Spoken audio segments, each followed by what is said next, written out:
A hearing set for anti-Israel activist Mahmud Khalil in Louisiana tomorrow over his deportation. It comes as a judge rules to move his separate detainment case to very blue New Jersey. Todd Pyro is here with more. Hey, Todd. Hey, guys. Good morning. Former Columbia University grad student Mahmud Khalil's removal hearing has been moved to tomorrow in Louisiana to determine if he can be legally deported. Now, this is separate from a federal judge's decision yesterday to transfer his detention hearing to New Jersey, not Louisiana, where he's currently being held. The judge citing a law that required the case be held in the same jurisdiction where Khalil was first held, which, of course, is New Jersey. The judge also denying the Trump administration's request to dismiss Khalil's challenge to his arrest. Trump doubling down on his decision, though, to remove Khalil. Well, Khalil's not exactly an easy one either, because some judge, glommed onto him. But the Democrats lost big because of the stupidity of, they're backing these 90% negative things from their standpoint. People that hate Israel want to destroy it. People that are murderers. People that are horrible. Khalil releasing a letter from an ICE detention center in Louisiana. Quote, "The Trump administration is targeting me as part of a broader strategy to suppress dissent. Visa holders, green card carriers, and citizens alike will all be targeted for their political beliefs. In the weeks ahead, students, advocates, and elected officials must unite to defend the right to protest," end quote. Khalil is a lawful permanent resident, a.k.a. a green card holder, who helped lead Columbia University's anti-Israel protests last spring. He was arrested by federal immigration authorities earlier this month, expected to remain in Louisiana until that New Jersey judge weighs in. Back over to you. So, Todd, as a lawyer, since he is a green card holder, that makes him an American citizen, essentially. What is the process for deporting somebody like that?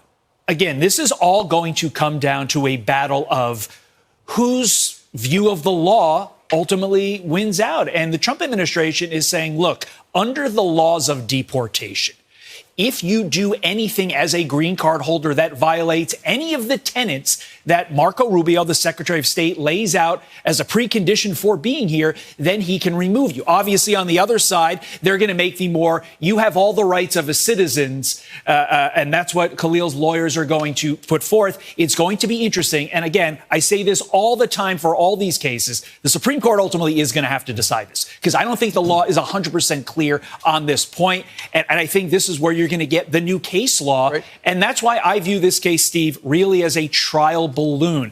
I think the people supporting Khalil know exactly what they're doing. Trump knows exactly what he's doing. This is going to come down to those 9 justices in robes in the Supreme Court. Thanks, Todd. I love that what Marco Rubio said. Marco Rubio said if he said, hey, I'm pro-Palestinian, I'm pro-Hamas, I'd like to come to Columbia, go to school and create unrest, he wouldn't have gotten in. So you lied. Yeah. You came in here as a student. You had an agenda, an older student. How you got into Columbia, I don't get. Look at this. I'm looking up the judge from New Jersey because he's the one that's going to hear this case.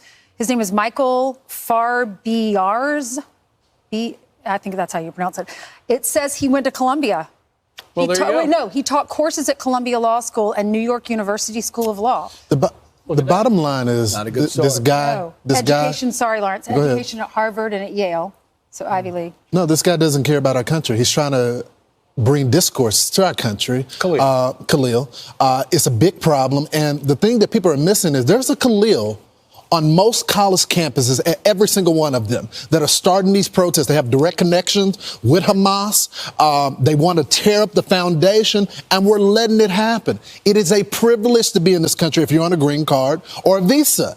And what the Secretary of State is saying, I control the process. And you have violated, you lied to the American people, you lied to our offices, and I'm revoking it. And what they're going to set this up for everyone that has a visa or a green card that gets denied, now they're going to want a judge to get involved with that, and we can't allow that to happen. Right. You know what? I said he's a green card holder. He's a citizen. Actually, he's not a citizen, but he can apply for citizenship through the normal process. What he's trying to do is he's trying to make it a First Amendment issue, as opposed to whether, the authority of the federal government to deport people who are in this country at the invitation of the United States. I believe our United States government should be able to revoke a visa for any reason. For any reason. You're not a citizen of this country. It's a privilege. They shouldn't have to justify protecting this country.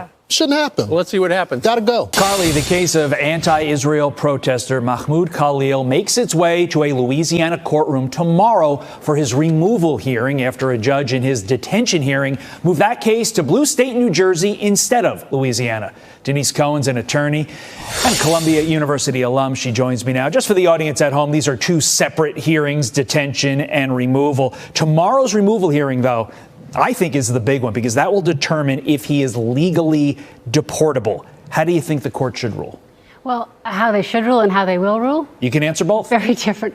I think they will probably rule that he is not deportable at this point, that they will say that the arrest or the detention was not legal. They'll find a reason for it. But the truth is his behavior falls exactly within the definition of what would make him deportable. The same standards that should have probably prevented him from getting a student visa would be the same that would enable him to be deported. And these are things like passing out pamphlets that are associated with Hamas, a terrorist organization, leading student activities to take over buildings. All of this behavior is not in line with getting a green card or staying in the United States.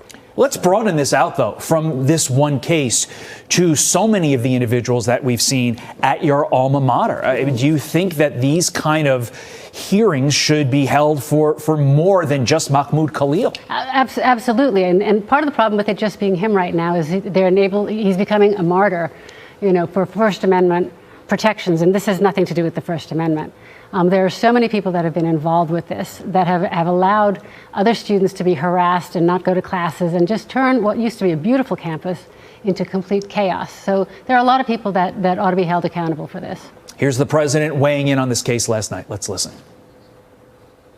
Well, Khalil's not exactly an easy one either, because some judge, glommed onto him. But the Democrats lost big because of the stupidity of, they're backing these 90% negative things from their standpoint. People that hate Israel want to destroy it. People that are murderers. People that are horrible.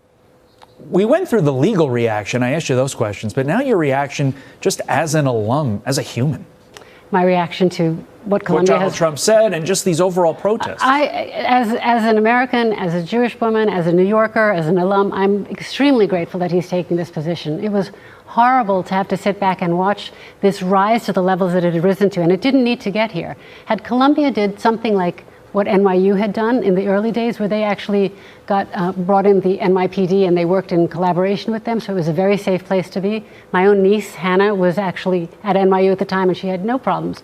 If Columbia had done that, we wouldn't be facing the situation today, and these students would not be facing deportation. And I think it underscores the fact that it can be done if you have the will within your institution. If not, this happens. The Wall Street Journal reporting Columbia is close to giving in to President Trump's demands in order to make sure they don't lose that $400 million in federal funding. But again, it comes back to this question. Why did it have to come down to the threat of losing all this federal money for a school like Columbia to just do the right thing? It's really complicated to answer that question. I'm not there, but I will tell you that the professors had a very pro-Arab, anti-Israel bent when I was there. And I got my degree from the same school, the SIPA, from the Middle East Institute. And I was shocked with the way that they were presenting the history of the Middle East. It was very different to anything that I had learned outside. So there is this inclination to be very supportive of, say, Palestinian rights. But Palestinian rights are not the same as being pro-Hamas. And that's where this has gone. It got completely out of hand. And I think that if there's weakness, whenever you have weakness in leadership, people take over. And that's what's happened. It's like when water finds a way to make it through a crack. That's basically what happened here. And the cracks in Columbia are being exposed. Denise Cohen, thank you for your time and your insight. Really fascinating. Thank you. Appreciate it. I'm Steve Ducey. I'm Brian Kilmeade. And I'm Ainsley Earhart. And click here to subscribe to the Fox News YouTube page to catch our hottest interviews and most compelling analysis.